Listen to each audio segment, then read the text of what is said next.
उमर अब्दुल्ला की शपथ के फर्क से समझिए कि आखिर कश्मीर में 370 के खात्मे से क्या बदल गया है। जम्मू कश्मीर के विशेष प्रावधानों वाले कानून 370 के खात्मे के बाद इस राज्य में बहुत कुछ बदल गया है।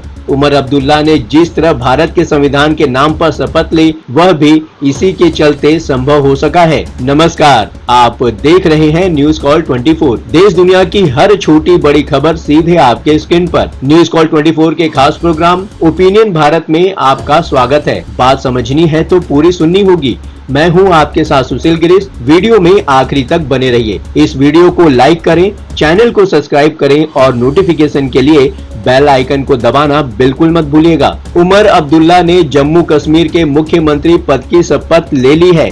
अनुच्छेद 370 के खात्मे के बाद अब्दुल्ला यहां के मुख्यमंत्री पद की शपथ लेने वाले पहले व्यक्ति हैं। जम्मू कश्मीर में किसी संवैधानिक पद की शपथ लेने वाले भी वो पहले ही शख्स हैं। इसलिए उनकी शपथ से पहले सबकी निगाहें इस बात पर थी कि अब्दुल्ला की शपथ में भारतीय संविधान का जिक्र होता है कि नहीं, क्योंकि अनुच्छेद 370 की समाप्ति के पहले जम्मू कश्मीर में जब कोई सीएम पद की शपथ लेता था तो वो जम्मू कश्मीर के संविधान की शपथ लेता था। 6 जनवरी 2009 को जब उमर ने जम्मू कश्मीर के सीएम पद की शपथ ली थी तो उन्होंने जम्मू कश्मीर के संविधान की कसम ली थी। अब जब एक बार उन्होंने सीएम पद की शपथ ली है, उसमें भारतीय संविधान के नाम पर शपथ लेते हुए वो दिखाई दे रहे हैं, जिन्हें 370 को खत्म करने से भारत में कोई बदलाव नहीं दिखता। उन्हें उमर अब्दुल्ला की शपथ का वीडियो जरूर देखना चाहिए। हालांकि जम्मू कश्मीर का संविधान भी राज्य को भारत का अखंड हिस्सा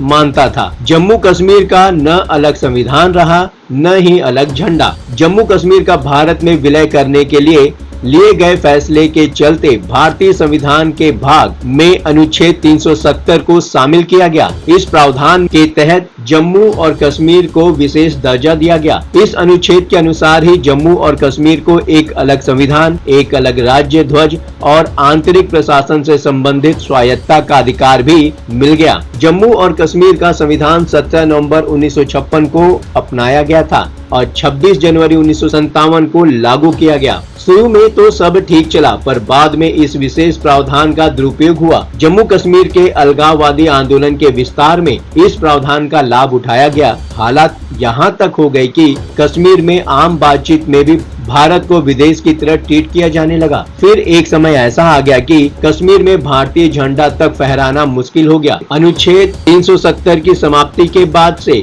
जम्मू कश्मीर का संविधान और झंडा वगैरह अब अपने आप ही खत्म हो गया। और भी कश्मीर में बहुत कुछ बदला है। भारत के अन्य राज्यों के लोग जम्मू कश्मीर में जमीन नहीं खरीद सकते थे, पर अब खरीद सकते हैं। राज्यों में वित्तीय आपातकाल लगाने वाला अनुच्छेद 360 भी जम्मू कश्मीर पर लागू नहीं होता था। अब संसद अपनी इच्छानुसार जम्मू में इन अनुच्छेद को भी लागू कर सकेगी। भारत की संसद जम्मू कश्मीर में रक्षा, विदेश मामले और संचार के अलावा कोई अन्य कानून नहीं बना सकती थी, पर अब बना सकेगी। संविधान के अनुच्छेद 370 के प्रावधानों के अनुसार संसद को जम्मू कश्मीर के बारे में रक्षा, विदेश मामले और संचार के विषय में कानून बनाने का अधिकार था, लेकिन किसी अन्य विषय से संबंधित कानून को लागू करने के लिए केंद्र को राज्य सरकार का अनुमोदन जरूरी होता था। पर 370 की समाप्ति के बाद यह अनुमोदन भी जरूरी नहीं रह गया है। अनुच्छेद 370 हटने के बाद सही मायने में जम्मू कश्मीर में लोकतंत्र उतरा है।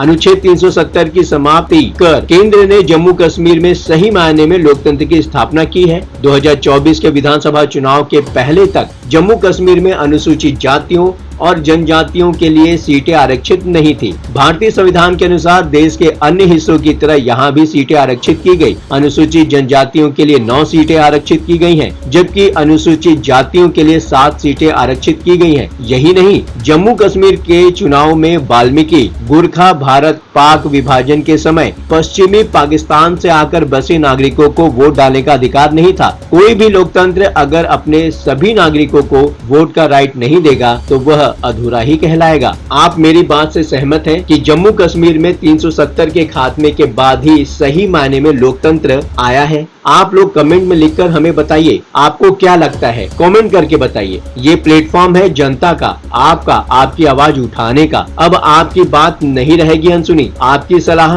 आपकी राय हमारे लिए मायने रखती है। वीडियो पसंद आया हो तो वीडियो को लाइक करें, चैनल को सब्सक्राइब करें और नोटिफिकेशन के लिए बेल आइकन को दबाना बिल्कुल मत भूलिएगा। आज के लिए बस इतना ही। लगातार खबरों के लिए बने रहिए न्यूज़ कॉल 24 के साथ।